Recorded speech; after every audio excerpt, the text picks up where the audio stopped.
Kinsey, Prince Harry and Meghan Markle were sensationally booed at the World Series face-off between the Dodgers and the Toronto Blue Jays when they were beamed up on the big screen. Have a look.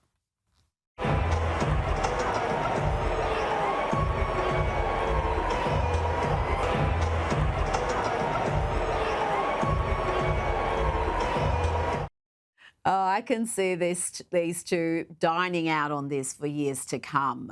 Will they blame racism? Will they blame anti-ginger bigotry? What's the story here?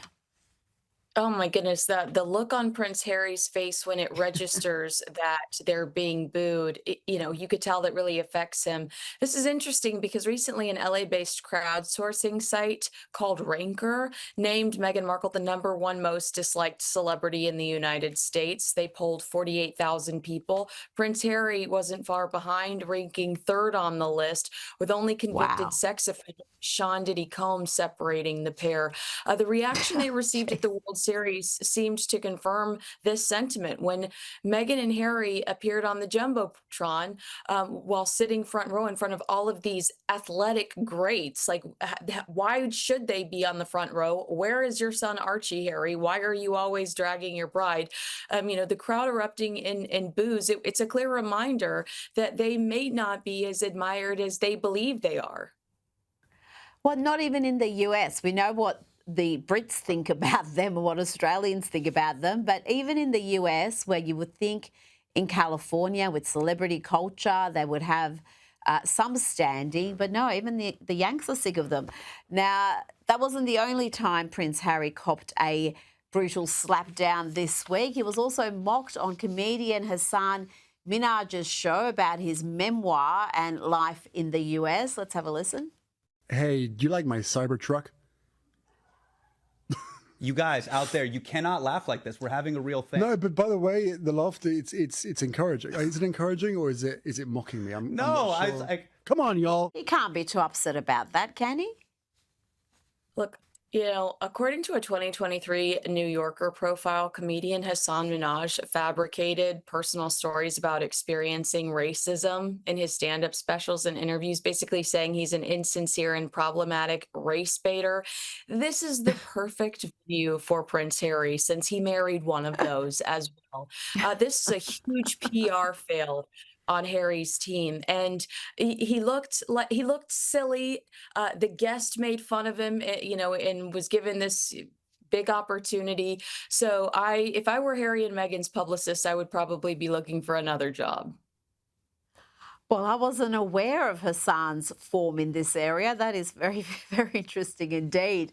Now let's talk about Katy Perry and Justin Trudeau. One of Katy Perry's friends has revealed to the Daily Mail why she loves Justin so much. And apparently it's because, and I'm quoting here, she's very into astrology and she loves that he is an earth sign, a Capricorn.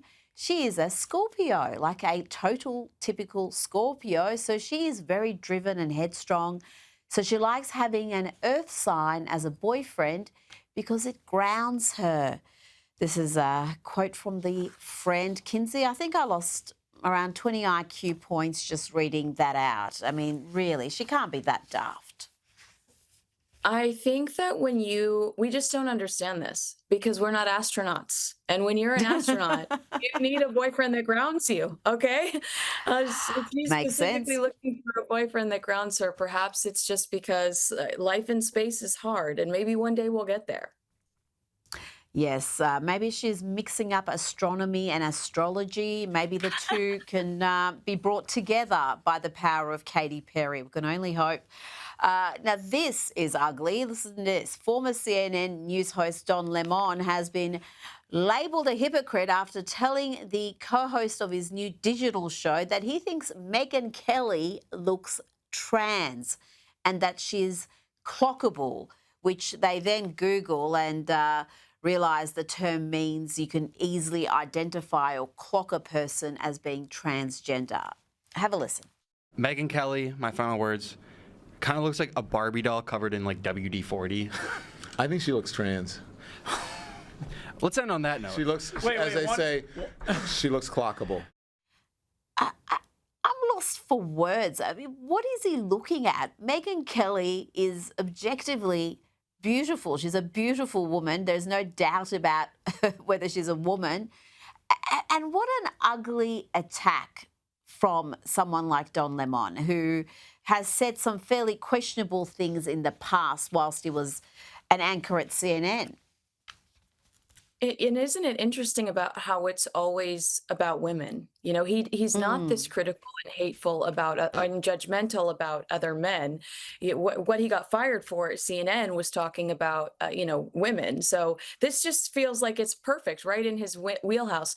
But imagine if you or I said the same thing about a liberal woman.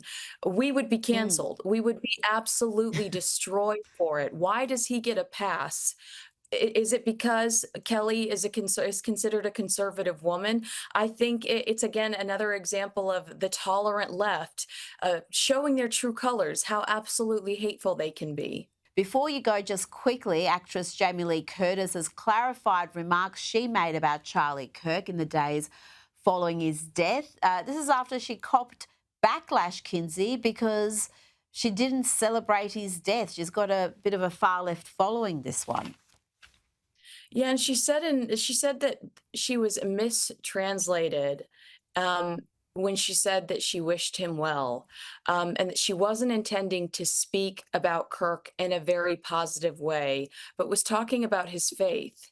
So a woman that stands up after a man is murdered and says, we shouldn't be applauding this, he's a father and a man of faith, is now taking that back. Make this make sense. She is apologizing for saying it was horrible that he was murdered.